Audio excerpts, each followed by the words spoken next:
and welcome to another episode of Speculative Speculations. I'm Vasha. I'm Jared. Oh, wait, I thought I was next. I'm Carl. You're second. I got skipped by Jared. You Dan? No. Worshipper of the Sun was first. Best episode. This is peak, yeah.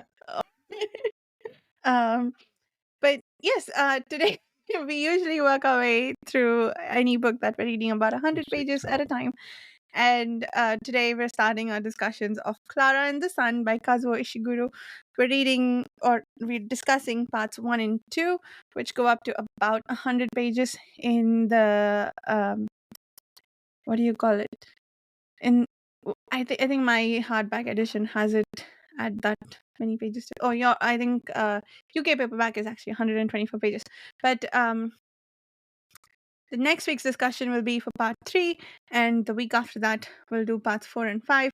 We'll be reading the book in 3 installments. The short story for today, as always, as we work our way through the big book of science fiction, is Repent Harlequin, said the TikTok Man by Harlan Ellison. And the short story for next week will be 900 Grandmothers by R.A. Lafferty. That should be fun. Yeah, I like that name. Yeah. 900 Grandmothers. Anyway, with all that said, let's get to talking about Klara and the Sun. What did everybody think? I fell in love with this book within like the first 30 pages. Yeah, I don't know how it can go down from there. Yeah.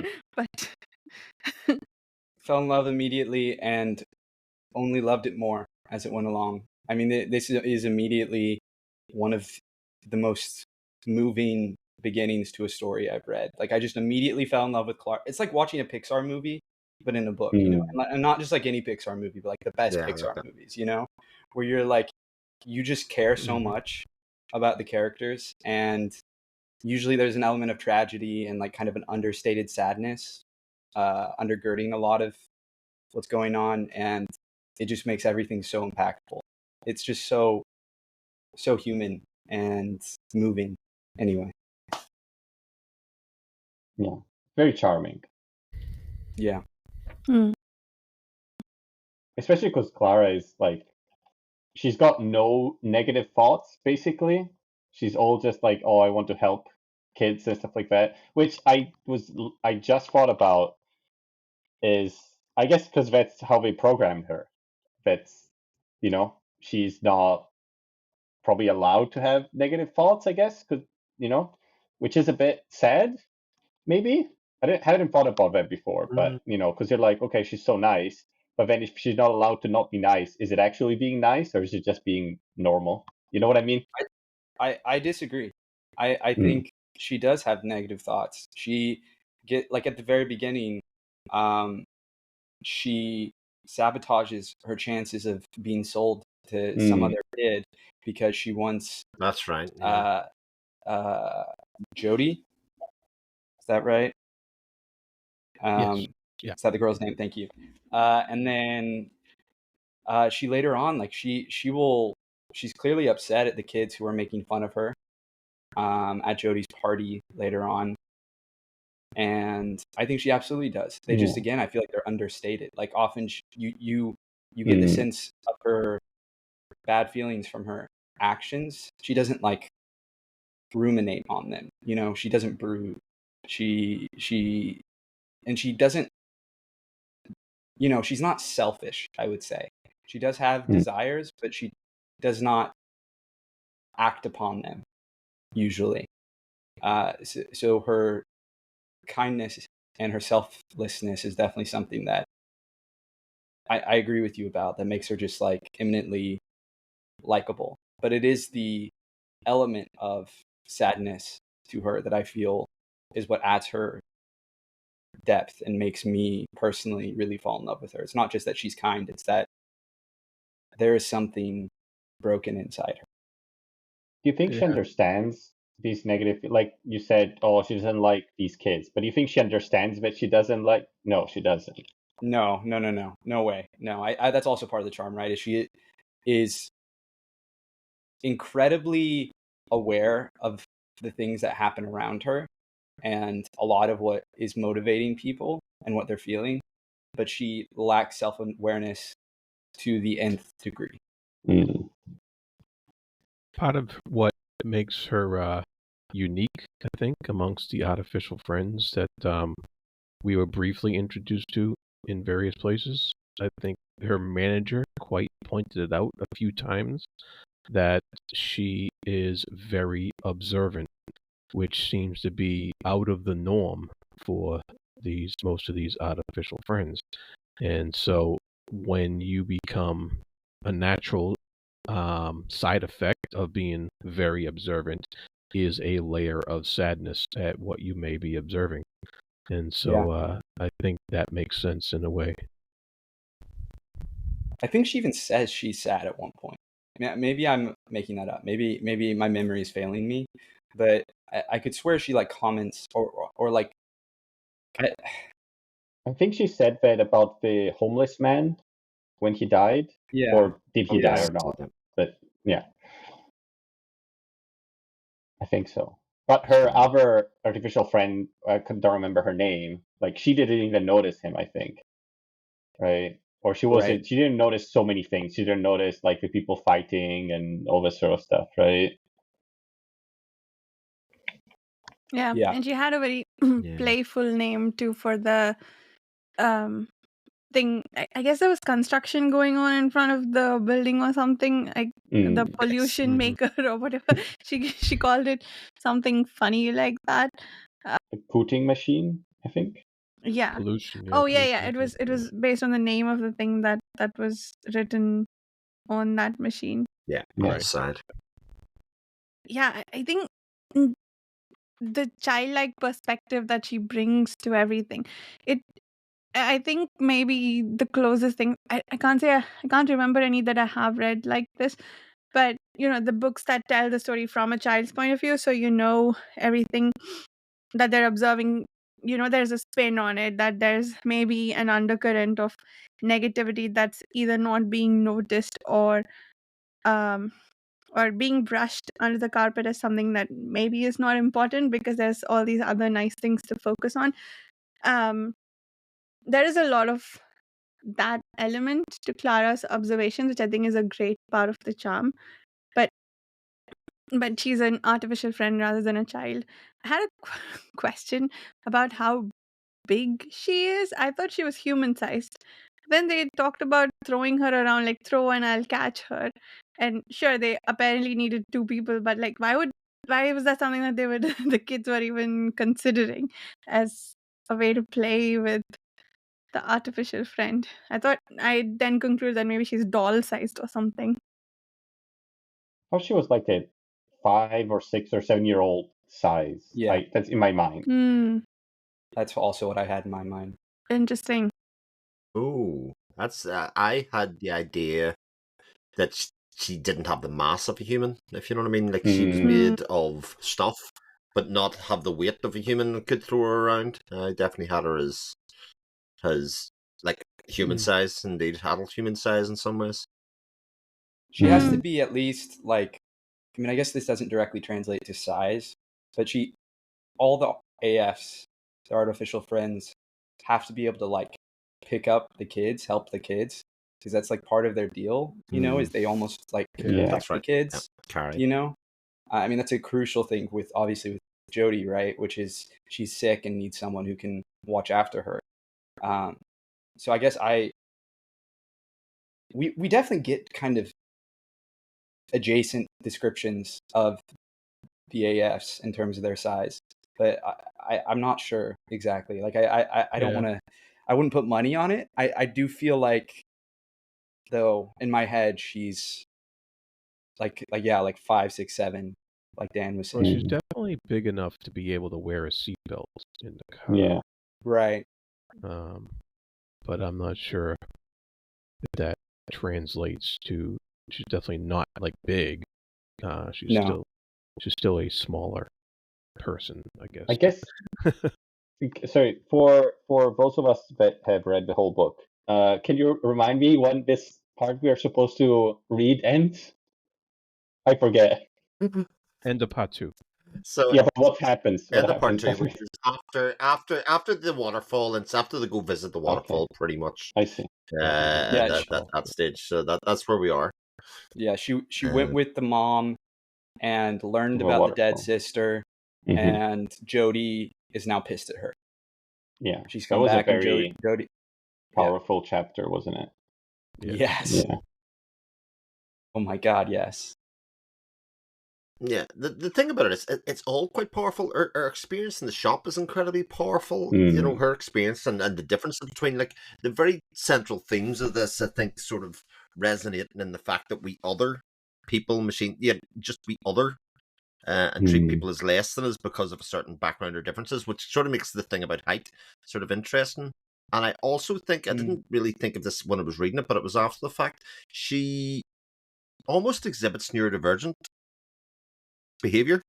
And I can't think that is accidental either in Kazuo Ishiguro's part, because it's that kind of idea that because somebody behaves differently or has a certain skill set or presents differently, that people will treat them differently. And then you contrast it with the boy next door as well. And again, that's another kind of representation of this, how society treats different people that are different from different classes or backgrounds or futures or whatever else that it is, because there is more than a hint that these other kids and that Jodie herself sort of are either higher class or genetically designed.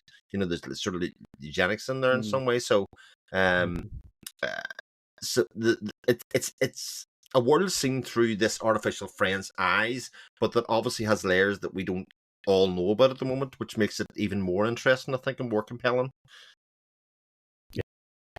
I'm glad you brought that up, Chris. The other boy, because that was one of the mysteries that really stuck out to me, partially because I was really struggling to understand what was up with him. I also did have the thought that maybe he's like naturally born and the other kids are like kind of genetically engineered. But at the same time, Jodie seems to fit in with the other kids, but she's sick, and so was her sister, and so like they couldn't, if they can genetically engineer, they couldn't like prevent her whatever her sickness is. Which I'm That's also true. curious what you guys think she has. It doesn't seem like it's cancer, which is kind of the low hanging fruit of sicknesses. I don't Just got the not sense to that make light of cancer, but that's like the go-to Oh. for like sick kids. yeah, I almost got the sense that that she and her sister fell sick because of the genetic engineering, what they call lifting, and because of that conversation that the mom has with the neighbor who comes to their party, right?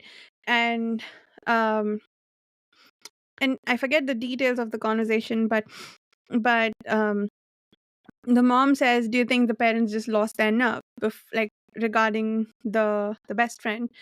And she says something to the effect that, "Am I supposed to?"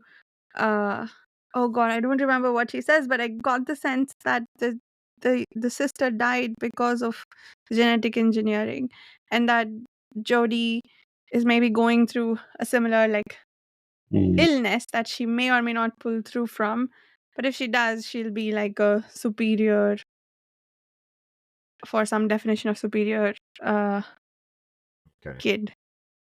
That seems wild to me. Like my hesitation about this is, if kids are dying or getting really sick because of the genetic engineering, you would think they would stop doing it, right? If that's kind of the whole point, unless these are like really rare exceptions. But I don't know that we're given. I mean, clearly there's something genetically going on. The fact that both of these girls, these sisters, have been sick, and one of them has even died. So something is shared between them, which I mean is obvious genetically, but I Yeah. Well, I don't know. It's just like hard for me to buy. That what the woman it's that. said at the party was is that the next generation learns how to be comfortable with every sort of person. That did his folks just decide not to go ahead lose their nerve. And that's when the mother's smile vanished. And because she was talking about the neighbor kid when she said that. And she said, I only meant that a nice boy like that. So there's something, I guess there's a risk for not doing something to protect Something, yeah. maybe a vaccination, maybe some kind of genetic working or something like that. And so you get the sense that the mom in this case might not have chosen not to do what the rest of these moms did. Yeah. It sort of appears to me, again, with the idea they've got this represented in the story, the idea of the B3 model, etc., that it's almost like these kids have had an upgrade, or that you're paying for an upgrade, and especially in a capitalist society in some ways, so that they fell short of paying the extra bit to make sure they didn't have such and such or whatever. Because again, that idea that Klara, on the face of it, in the store, in the shop window, is worth less than the model beside her, even though it's sort of indicated that a lot of these AFs have their own attributes and talents that aren't just designed. They have individuality in some aspect to them. But the fact that people would want to come in and have the latest model, and that they're sort of dumping all the old models in some ways and hiding them at the back of the store. I would be surprised if it didn't tie in with these kids in some way, that idea. Yeah. And there's also this, in that conversation, there's this glossing over of what's actually happening, because they go into the, oh, well, but she's fine now, right? She looks so much better. And the mother's like, oh, good days and bad. And they're like glossing over, getting back to the, the small civil party talk, and not really, they don't want to get into the deep facts of reality of what's actually going on. And that is so, I thought that was so powerful, and so, because that is common. It happens everywhere. It happens with me all the time, because I have sick kids myself. And it's just it was so powerful of a moment. And I just see that happening all the time. And I was just like, wow, that scene really struck me as a real slice out of reality. And it was very, very well done. Yeah. That scene was, all kinds of powerful. Um, Sorry, just real quick, the part that made me think that it was the procedure, the lifting procedure that killed Sal, was when the woman says, Pam, come on. Wait, no, before that, sorry.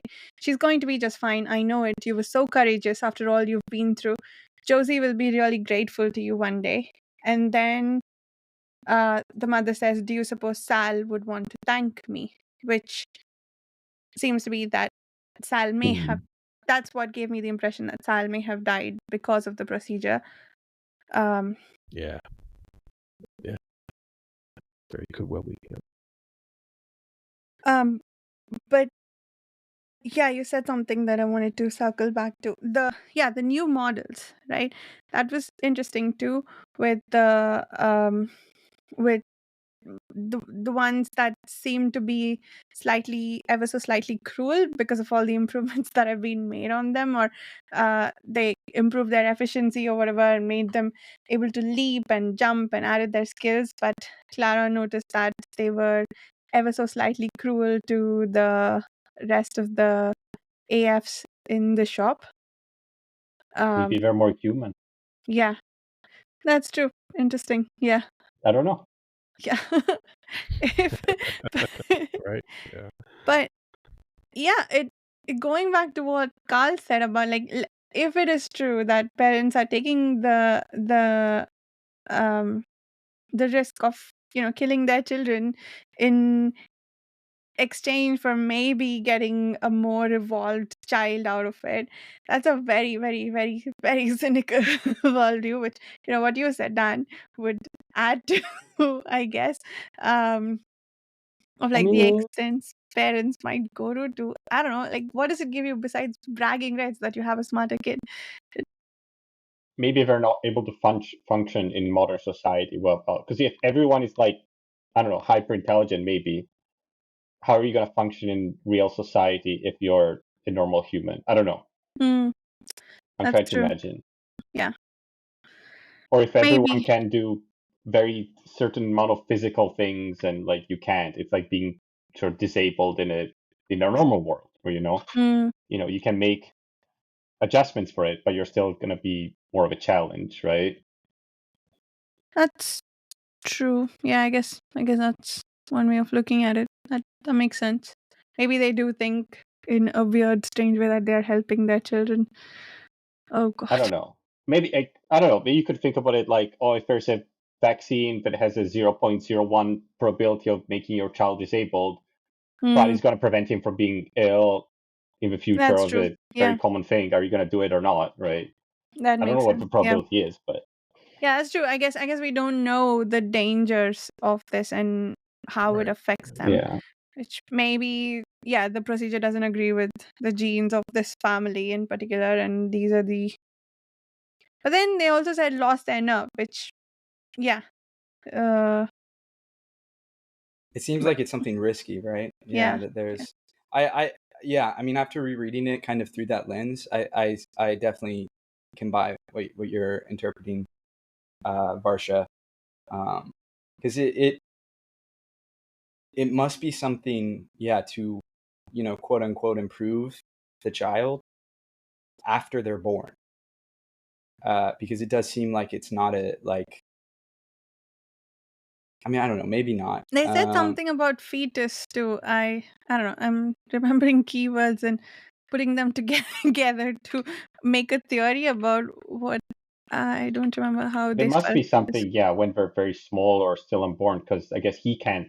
Apparently, he can't go through it now, right? Right. Mm, The other kid. yeah, yeah. And So it's definitely treated as the like superior way of being, given that Rick is looked down upon. seems like it. It, yeah. What is motivating? Is it like the kids to prevent the kids from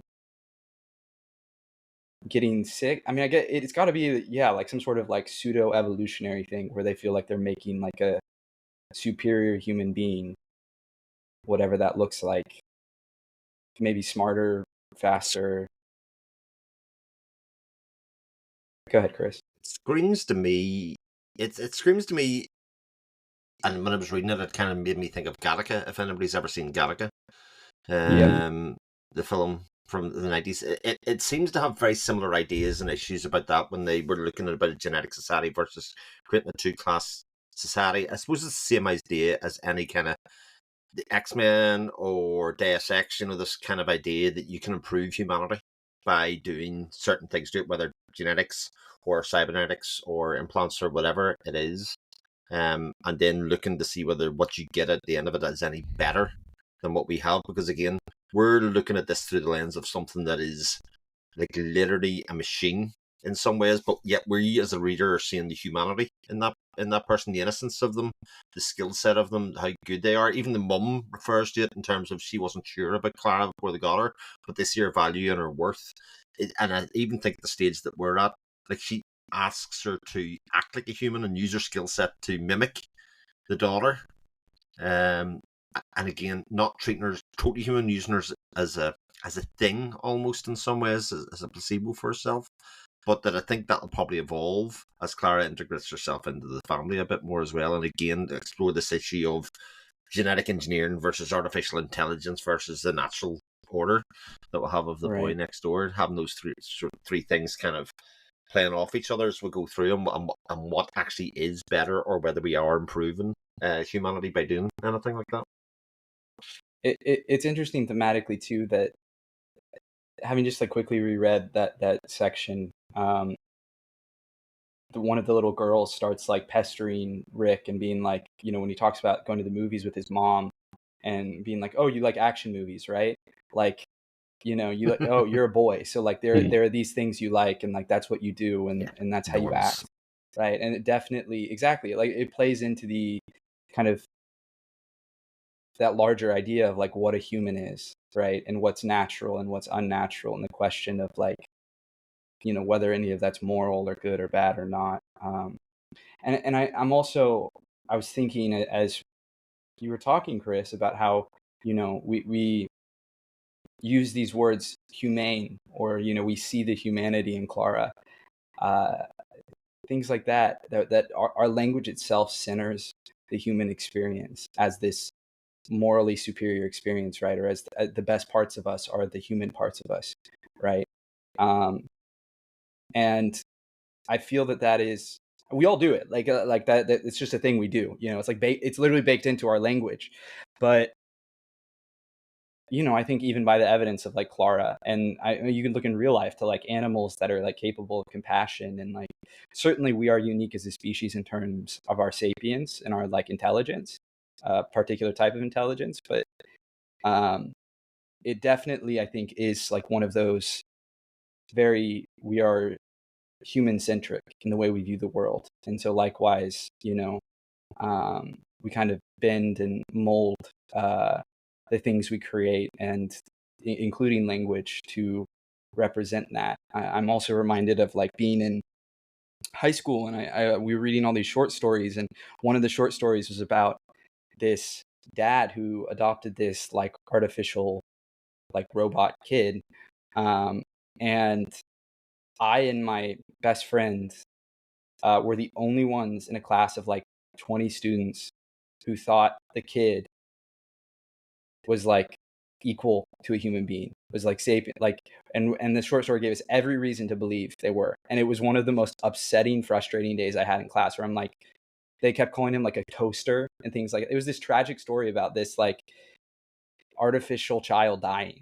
and the father's grief, and the debate of like, is that meaningful? Like, was the kid equivalent to a human? And I'm like, it is that othering, right? It's like, oh, it's different in some way from us, right? Like it has gears inside it or whatever. So, that means all the emotions it expresses are fake or whatever, which goes beyond even to that, to like, if you believe in a creator deity or deities, like humans being molded, like, okay, you're just doing, it's all the same shit, right? Like none of it, like what's natural, But definitely in religion, you're given a soul to make you, at least in Christianity, like Yeah, you're fair just a enough. machine, I guess, before Right. actually the gift of a soul. Right. That's a true, technical right? difference. And animals don't have souls, right? So that's also why we are supposed to rule over animals. Yeah. Technically, yeah. But I don't Technically. know. Yeah. I was thinking about the same thing reading it, and I was like, okay, what about if I think about in the real world? Because we have AI now, and I think in a couple of years, like it's gonna be hard to distinguish if I'm chatting with a real person or not. And we're seeing Klara from her point of view, so we're seeing her emotions. But in reality, like we won't be able to see what a machine is thinking. You can't measure what they're thinking. I guess you can measure brain patterns and whatever, like we do for humans, but you can't measure like the humanity. I don't know if in the future this AI chatbot talks to me and I think he's a person.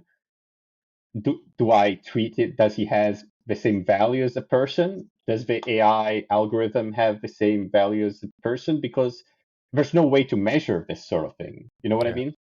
Well, these are the questions that the story's bringing up, Yeah. and it's in a very subtle fashion. And there's a lot of hints in the beginning of the story that she is being kind of what's the word I'm looking for? Tutored to be more human.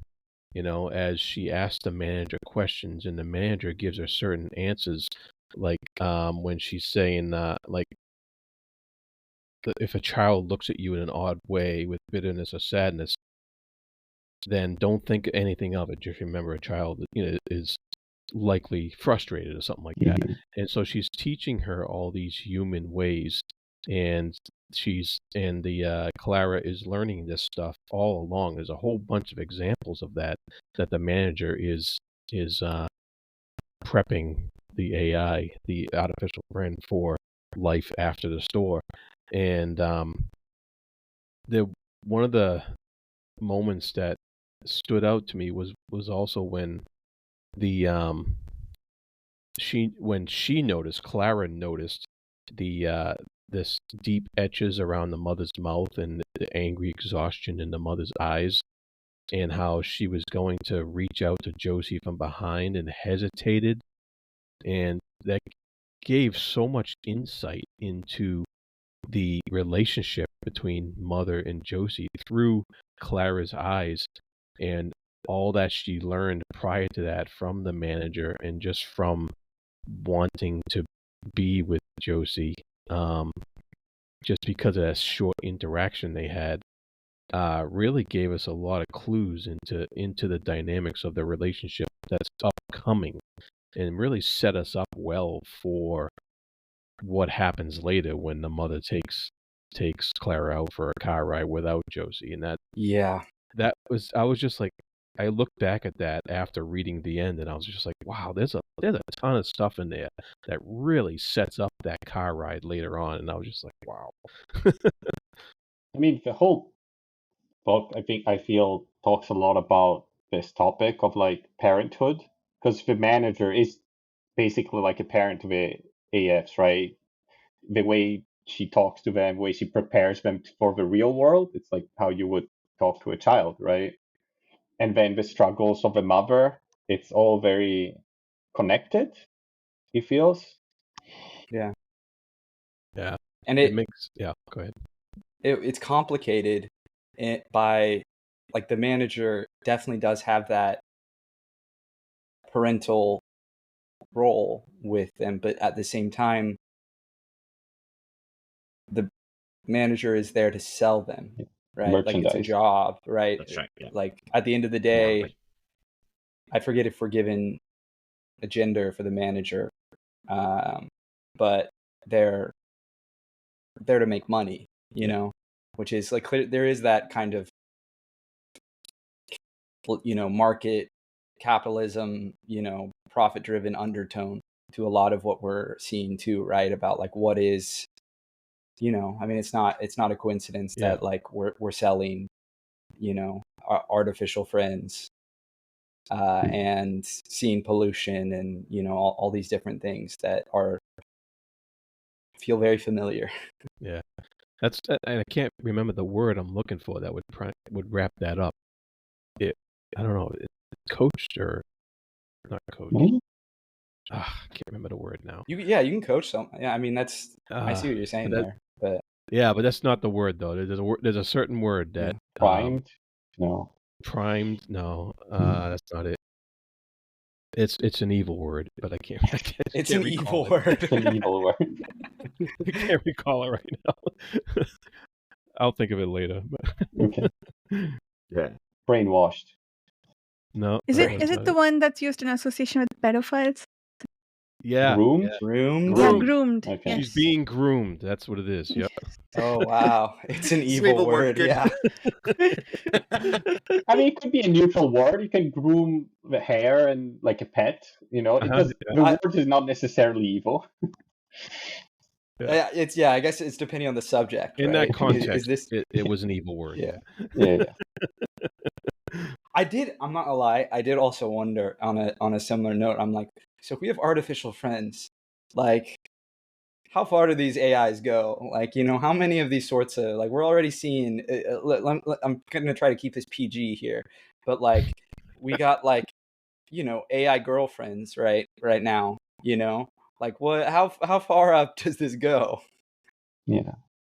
I We have mean, we AI haven't seen maids. any adult androids, like, or whatever they are. I don't even know if they're androids or if they're robots or whatever they are. But we've only seen like other AFs, right? Even from the Windows. No. Yeah. The maid. The maid is not. She's a Is the human. maid? I She's couldn't human. figure out if she is. I I think think she's a she is a human. human. Yeah. Yeah. What? I swear she's one of the robots. Really? I thought she was just an immigrant. That's what I thought, I because she didn't get that. speaks like a, Yeah. you know. I thought she was programmed to speak like this like stereotypical situation. I thought that was think the she whole just. point. I mean, honestly, I think it might be open to interpretation, but I did doubt whether she is artificial or not. But she started to feel very human, at least at the point where I left off. Yeah. This is I blowing my think it would mind. make great sense if she was Yeah. immigrant in some way, because Yeah. again, there's another kind of social class Yeah. of people treating them the role they have within society. I think the book also hammers home the point that this isn't all better. I mean, the B3s are shown to have flaws of selfish traits. Like, by making them more human, they become less suitable necessarily for the job they've been Mm. programmed to do. Maybe. We have pollution. We still have homeless people on the street. So this kind of Yeah. push towards progress does not Oh, yeah. heal humanity in a way. There's lots of subtle, like, little points the whole way along the story. And even the artificial friends walk behind humans, if you know what I mean, because they don't need to be seen. They don't want to mix with other artificial friends. There's so many layers and depth in here that are very subtle within the story that you could just very easily gloss over, because it is so readable, because it kind of flows Yeah. so easily. Yeah. There's a lot to the world. Yeah. One of the things about the beggar man that Klara notices is that she says, "Oh, the sun nourished him and saved him," you know. And Yes. I wonder, and Dan can't tell me, but I wonder if that's going to come into play later on when she's going to expect the sun to nourish something else, and it doesn't happen. I mean, it is very interesting, like the sun, like for what I can say, it's like, because it's basically her religion, the way she talks about it, right? It's like Yeah. She not, personifies the sun. Yeah. yeah, and she probably ascribes to it properties that it does not have, at least as far as we know. Sure.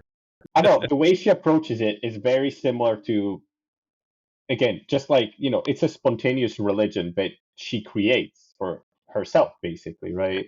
From her standpoint and from her experiences, which is also another interesting theme, I think, of this book. And something else that I don't know what you guys think about is, like, most of the characters are women. I thought was interesting. Like, there's no, like, the dads Yeah. are not there, for example. Oh, yeah. It's, Very, very true. most of yeah. it, only the little boys is the only male character for now that we've Yeah. seen. There's no adult men. Yeah. The homeless That guy. was interesting. The homeless guy, right? But he's not really a character, you know what I mean? He's like a Sure. background. Right. Yes.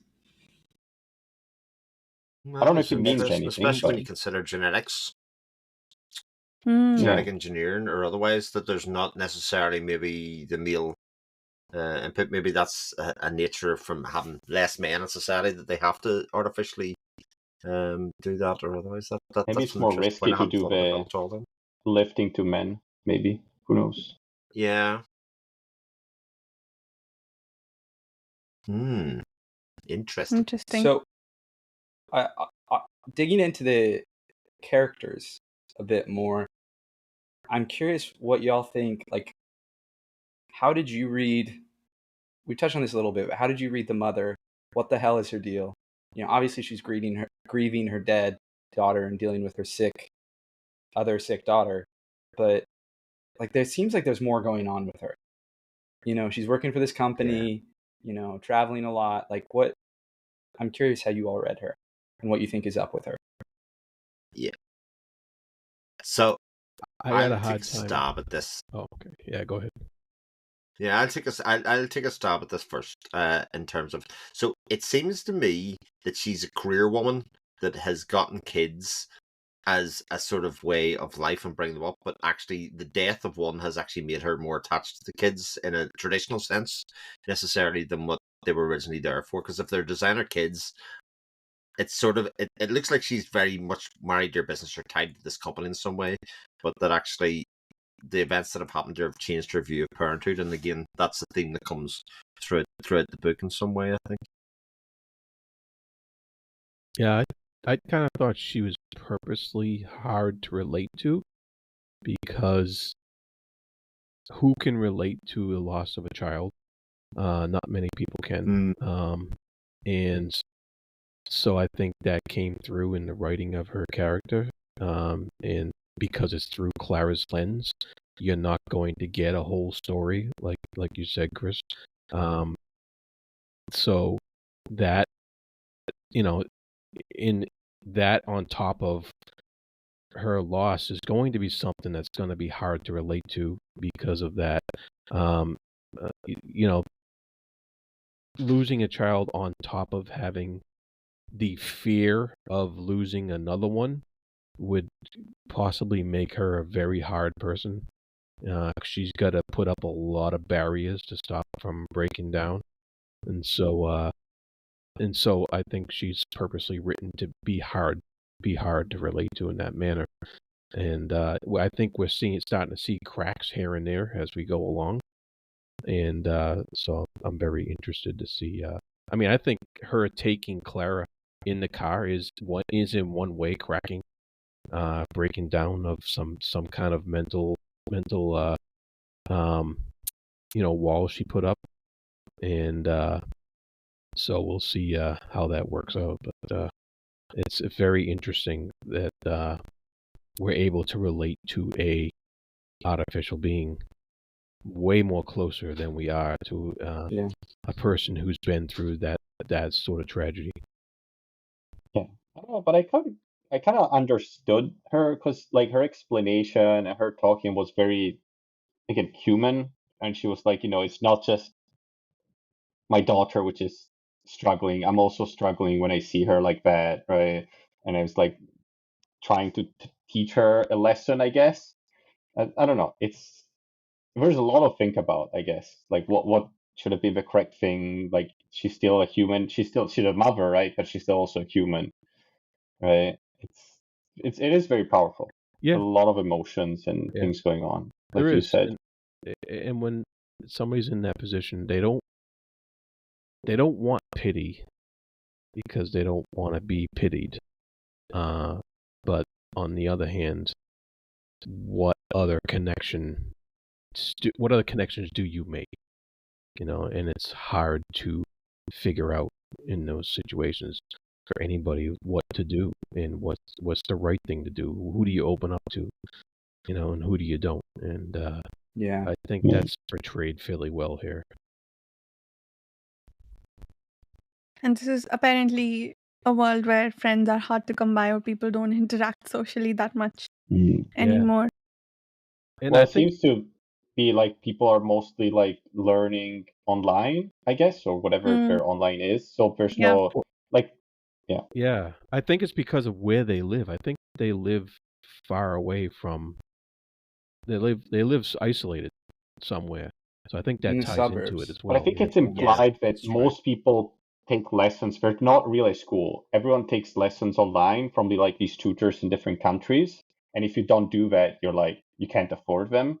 So it seems like they're lacking the Yeah. how you say to learning how to be in society without doing these sort of Right. parties and these sort of things. Like that's what the But mother says but basically. the other kids seem to get together a lot more often than Yeah. But I Josie. thought that was because she was sick most of the Yeah. time and she doesn't like them as much. That's the vibe I got. Yeah. Not because they don't organize that stuff very often, I think. I don't know. That's how I read it. Yeah. I mean, the isolation of their residence did come up. Uh, Mm, it true. was just because it was just her and the neighbor. That was Mm, it in that area. That's right. Yeah. yeah. On that note, talk about such a powerful scene when the two elderly people reconnected, right? And Mm, Clara's watching it and like Mm. not understanding what's happening. And I mean, we still don't know definitively, but the kind of explanation we're given, right, is these are like, lovers who lost each other over time and have finally like reconnected in their old age. And like, or no, they didn't even just reconnect. They like stumbled across each other mm, randomly on the street. Yeah. It's the scene. It's like a couple pages, but I found it very powerful that Clara's watching. I think when she's in the windowsill at the front of the yeah. shop, Oh, that's right. Yeah. That's right. Okay. Yeah, and Yeah. Yeah. it's That was cool. Yeah. it speaks to that human connection. I mean, because that's what this whole book is about, right? It's like our connection to each other, and particularly, and then challenged and given depth with the inclusion of artificial intelligence, right? Like Klara, we see. I was just quickly glancing over towards the end of part 2 when they're going to the waterfall. The mom and Klara. We see the factory where the dad worked, and he was ... substituted like all the others, right? So automation, AI, these are replacing jobs, right? It does make you wonder if that's what led to the divorce, that he could no longer be a provider or, kind of fulfill that kind of traditional paternal role. I don't know. That's just broad speculation. But given the way that gender has been presented as something this book is concerned about, I think that's a possibility. And so, it makes you question, like, what is it that connects us, right? I mean, you were talking, Jared, about like how do you find those connections with someone who's lost a parent, who's lost a child? Like, if it's not pity, which is the most natural course of action, like what is there? Yeah, when their experience is so alien. It's a good question. It's something that a lot of people have to work on, to find. What did you think of the scene at the waterfall when she asks Klara to pretend to be Josie? That was so sad. Mm-hmm. I got choked up. She is, I think, pre-grieving. I'm sorry, is it Josie or Jody? I feel like I'm maybe messing this up. I think Josie? it's Josie. Josie, you're right. I just Yeah. opened to a random page. It's Josie. I'm sorry, I've been saying Jody this entire time. And I've been repeating it. Yeah, I think she's pre-grieving Josie.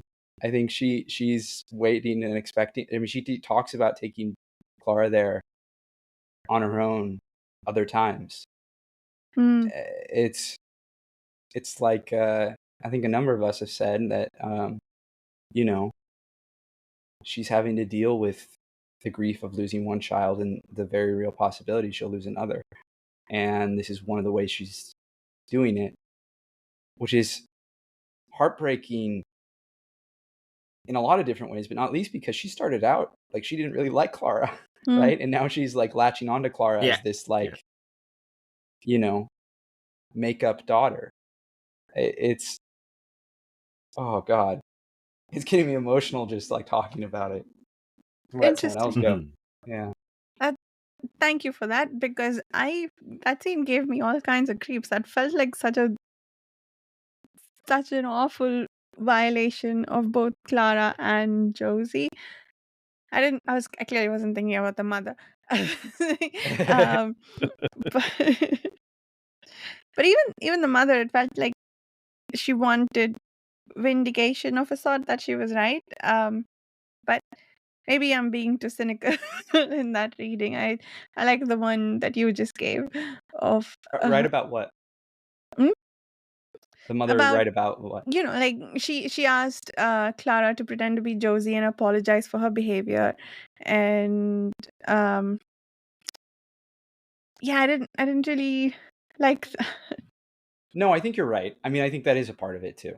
I don't think it's just grief. I think it is more complex than that, and more like I'm with you. Like I think because these artificial friends are supposed to be these like perfect beings, right? So I think there is that level to it. They're perfect friends, right? Like they're created to not ever mess up, and so Klara is in some way this like toy to be this perfect daughter in that moment. And so I think you're right. I think it is an ego thing too. That absolutely plays a part.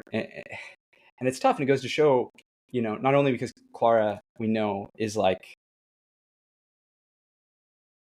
if you were to use this religious terminology, like she has a soul, like I don't know how you could read this and not feel like she has a soul. Yeah. But like she is created for a specific purpose. Like she has a purpose, and that mixes everything up. And then she's expected to do that purpose perfectly. Yeah. But she can't, we see. Yeah. Not because of her, but because of the people around her and what they expect of her, because they have different expectations, right? Which goes to speak to human experience too, right? That like we have roles we're supposed to fill, and we can't always do it perfectly 100% of the time because different people expect different things from us at different times. You know, do we stay with Josie, who's our like primary companion, or do we go with the mother who bought us and wants us to take us on this trip to the waterfall, right? Yeah, yeah. The conflicting masters there too, right? Yeah.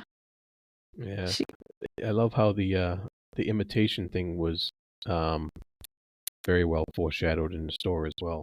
You yeah. know, how the The manager was shop. praising her on that, her ability to do that. And then we see this, and I would say that the mother is also experimenting with her emotions and seeing what she can take and what she can, you know, get away with her emotions by having Klara imitate Josie in that manner. And she's pushing her limits, and it was a little creepy at first, and so I think eventually she realized it and told her to stop. But yeah, it was like I said, Basha, a little creepy at points. I think I think it also goes to the point that if you wouldn't ask another human being to do that.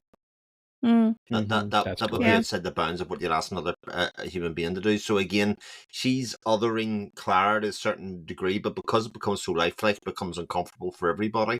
In some ways, I think the mother sees Klara has a soul by her very ability to observe and react and do that and be human-like. It sort of complicates. They don't speak in the way home. They don't interact after that in much ways other than just say, "Can you not tell anybody about that?" I think the mother has shame about that, which again I think is very powerful at that stage. So yeah. I can't believe this hasn't been made into a movie. Like this seems like such like low hanging fruit. You know, animated or live action. I mean, having only read the first 2 parts, but like it's very visual and universal in what it's exploring, and it feels like something to me that would be very successful and obviously critically acclaimed. I mean, me having not read any of his other books, I don't know if the other. I mean, I mentioned, I forget, did I mention this before or after? I think it was before we started recording that I am like halfway through Never Let Me Go. I've kind of been chipping away at it off and on, and that's like his most well-known work. And I've been struggling with it more, honestly. And so I was very pleasantly surprised to find that I got sucked into this. I fell in love with it. And it to me, like this book to me feels like it should have been adapted yesterday. I'm sure someone somewhere in Hollywood has an option, but that just goes to show they don't know what the fuck they're doing. I say, having worked in the industry, they don't know what the fuck they're doing. What did Nobody you guys? knows. What's interesting? Go ahead, Chad. Sorry. I was just saying, what did you guys think of the clear reminder that this was a robot at the waterfall when she's looking at the mother and she sees the mother's face fills 6 boxes? Her vision is in boxes, so it's not a vision like a human. It's her vision's different, almost like an insect maybe. But well, that's what I was thinking as well. The insect, there's a reason. There's a reason he's reminding us of that at that point. That's great. And that was interesting too, like how it was almost sort of revealed to us that that's how Klara sees the world. I think at least I didn't get it the first time. She referred to the worldview as like in boxes, right? When she comes back from the window, she turns around and she says each person was in their own box, and I thought suddenly like they've all been packed away or something. Yeah, and then she talks about the living room too in terms of boxes. That felt less like, okay, maybe that's just how she's computing and not actually, not literal boxes. And then when the mother's face filled 6 boxes, okay, okay, that's just not happening for real. So this is just how her eyes are doing the computation. But yeah, I thought that was really cool. The attention to detail there, and like you said, Jared, like I guess the reminders at each point that she's not like us. yeah, I think they add a lot of depth to Yeah, it all. and I think that reminder is important. I think it's going to be something important as we go along because I don't know. I can't help but get this feeling that bad things are coming, and Oh yeah. I just like For sure. I know that we're gonna get reminded again that she's not human, and we're gonna get reminded again about Josie and Mother's relationship and what's going to happen with Josie moving forward as far as the sickness goes, and the mother's dealing with it, and like even the very last two lines of the conversation between Josie and Klara is, "We're still good friends, right?" And she's like, "Yeah, you're my AF, so we must be good friends." You know, Mhm. that kind of got hammered home at the very end of the section we read here, and I'm just like, oh boy, there's going to be more tension coming up here, folks. I don't know about y'all, but a couple of things I'm expecting. One, I think Klara is going to be put away somewhere dark for a long time, and so she's going to have to deal with sun withdrawal and get really depressed Okay. Yeah. and suffer that way. And another thing is I think Josie is for sure going to die, and Klara is going to have to deal with life after Josie. And we'll see what AFs do when their primary companion is no longer around. Jeez. You just broke my I'm sorry heart, to Carl. put that into the Jeez. world, but No, Carl, those are my two stop big. it. Yeah, Stop it. I'm prepared to have my heart destroyed. No, Carl, no. Yeah. I'll go even darker, Carl. But Josie dies, and the mother asks Klara to take on the role of Josie for a while. Jesus. That's what you meant when you said Klara has to deal with the aftermath. Why is that? No, I just think she'd like get put away or like something. Yeah, I didn't even think about that, but you're right. That's definitely a possibility. Ugh. Yeah. Yes, if there's a world after Josie, Clara's definitely taking on her role for a while. Or maybe, I'm hoping that was the end of it, what we saw there. Yeah, I'm hoping it's a bit more subtle. To be honest, I don't think that's what happens because the bit that surprises me about this book is that it is surprisingly divisive. Mm.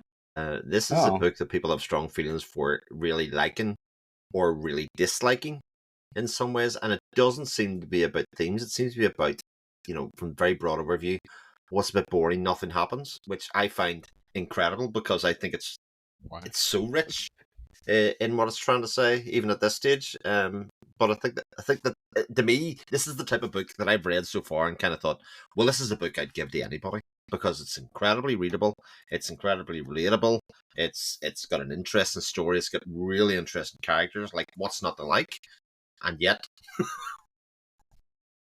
That's interesting. Yeah, I'm not aware of any of the disc. I've seen like one YouTube review of the book, which is one of the things that made me perk up about it. But otherwise, wow. Yeah.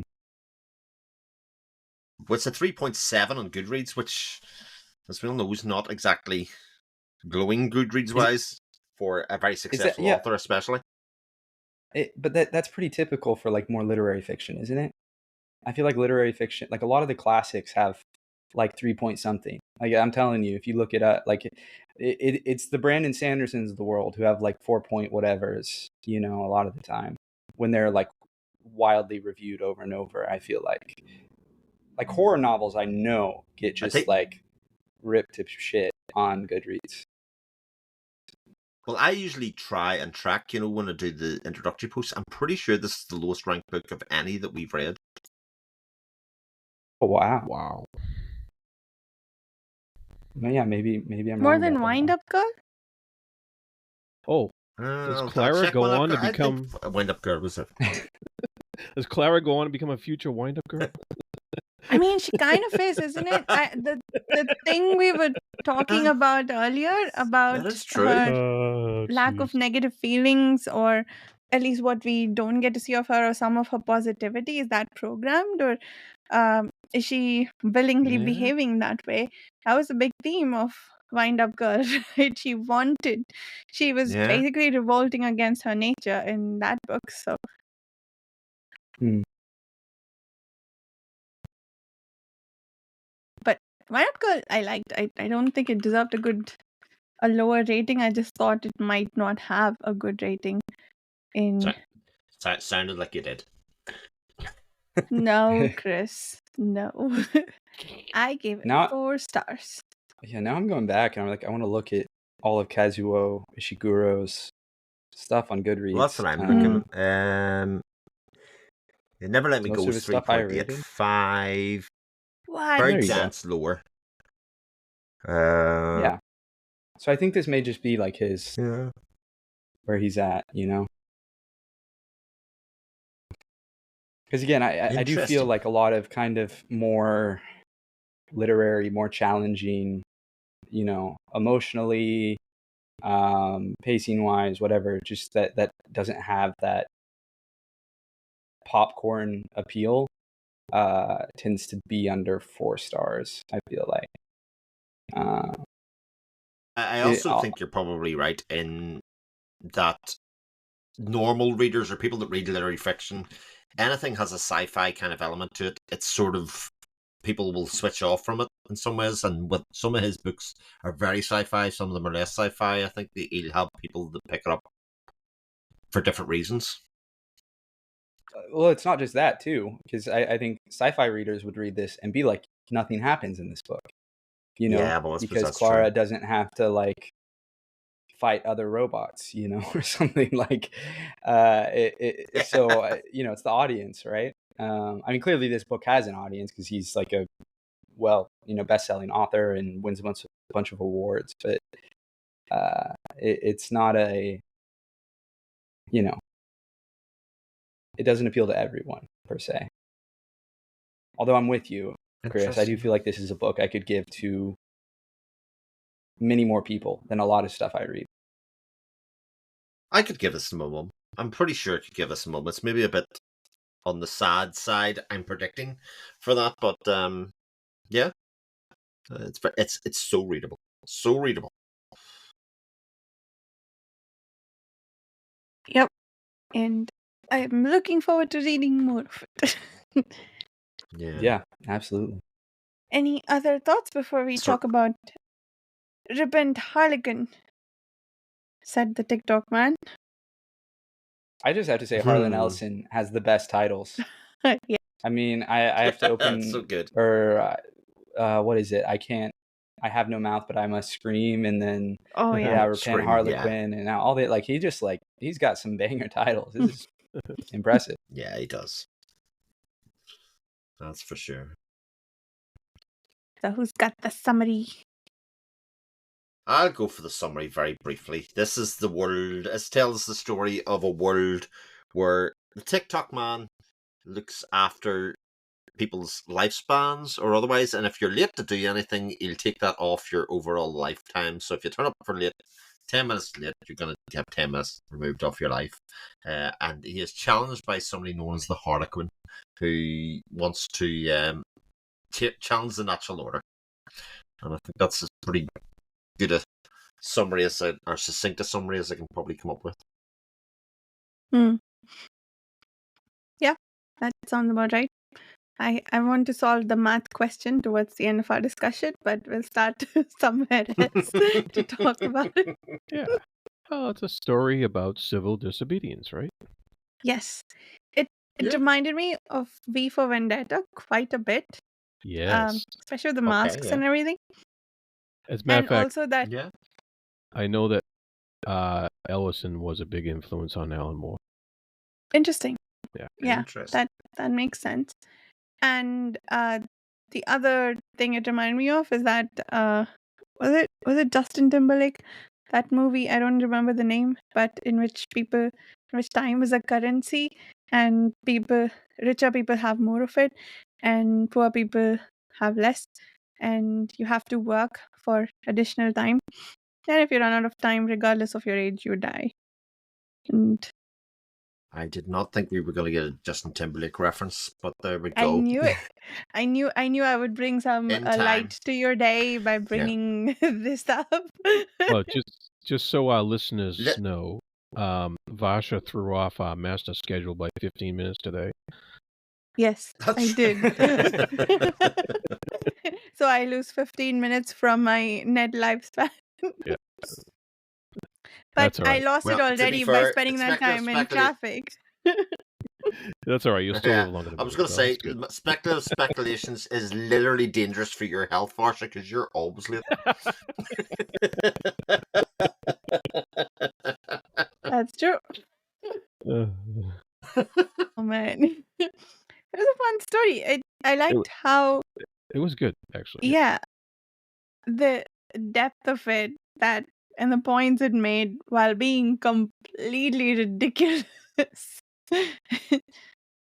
I'm trying to remember some other story that did this where everything was ridiculous, but ultimately made an interesting point. Yeah, I mean, I really like the emphasis on time and how we serve time, and we don't let time serve us, and we are slaves to the schedule, and we are the worshippers of the sun's passing, and the and that the system won't function unless we keep the schedule, and how it's all tied into so tightly tied into how society works and functions that any deviation from this stuff is a disruption to that society. And he's making that huge point that this this is what's going on in our lives. And this is back in 1965. I wouldn't even wonder how Ellison thought about today, but the but it's interesting because in the parts where has the asides in the big parentheses, which go on for like 2 pages, and the he's explaining all this stuff, and then he goes at the end of it, he's just like, "It's not funny. Don't laugh at this. It's not funny." And I thought that was great. Yeah. And what he was saying wasn't even funny. Like, it was about a man who was about to be ended, and his Yeah. wife was wishing that she wouldn't be the one that they came for, that it was the husband or the children. Oh, the levels of cynicism about parenting in the books we read today. But But we're laughing as we're talking about it. But it's not that's funny. true. It's not funny. Yeah. Nope. But there's also that additional theme about conformism, right? The the need to fit in, even if you hate what it is that you're doing. Just and the TikTok man is able to achieve so much control just from that little need to be like everybody else, which I think is just such a powerful point that the story makes. Yeah. Yep. It's also very interesting, isn't it, that it name checks 1984 literally within the story. Yeah. That's so unusual. That is so It is. unusual that it nearly needs to spell it out in some ways what it's kind of talking about, because it definitely is about Big Brother's watching you and that kind of idea. When we give certain individuals or states or governments or something like that the power over our lives and to literally determine how long we live, but that the story also makes the point that we can rebel against it, because the last dying act of the Harlequin is to knock the TikTok man out by 3 minutes, which I love the end of the story. I thought that Yeah. was so good. Yeah. I thought that was so Yeah. prescient and clever that it sort of resonated quite strongly. Yeah. And it's funny because in the introduction, it said that he wrote this story in like 6 hours before he had to submit it for something. That's crazy. And Wow. I think he did that reference to 1984 in the end, instead of coming up with some clever and subtle way to make it like to have people figure out that it's like 1984 setting. He just came out and said, "This is like 1984. This is what happens to the hologram. That's it." You know, because I got to write this now because I got to submit it in like 1 hour. It's just like, but he still made it funny. He still made it like entertaining. You know. Yeah. And I think the 1984 may have made this point, but if so, it was very subtle if it did. But there is the bit of what you said, Chris, about giving them that power over you, right? Like if all of them rebelled at the same time, the TikTok man has no power, but everybody wants to confirm, so he does. So I think that bit of it is still very important. Yeah. Yes, well, because I hate 1984. So Yeah. for that very reason, it's too good. Great book, though. Great book. Great book. Great. Good story. Yeah, it was Anything good. else before we wrap up? Do we get any more Ellison in this book? He's good. I think every He's a author good just writer. comes once. Yeah. It's too bad. But there is an Ellison collection. It's an anthology he collected, so it may only feature one or two of his stories. But Dangerous Visions. Anyway, that's for There's Ellison, this story, and Ray Bradbury stories. They're the two people from all of the people that we read that I kind of go, I'd read a lot more by them. Yeah, they're both great. Yeah, they were good. Was Ray Bradbury the Martian story? It was No. The Martian, Yes. yeah, absolutely. It was The Martian. Okay. Yeah. All right. Yeah. Cool. Then Great we will story. see everybody. Yes, good story. Next week. Oh man, I lost that page showing thing. But let me see if I find it with just a browser. Yes, I It's R.A. did. Lafferty is the author, and it's 99 Yes, Grandmothers or something it's called, isn't it? 900 Grandmothers. Or 100 R.A. Lafferty. 900 Grandmothers. 900 grandmothers. and part 3 of Klara and the Sun coming up next week. Thank you so much for listening, and we'll see you soon. Bye.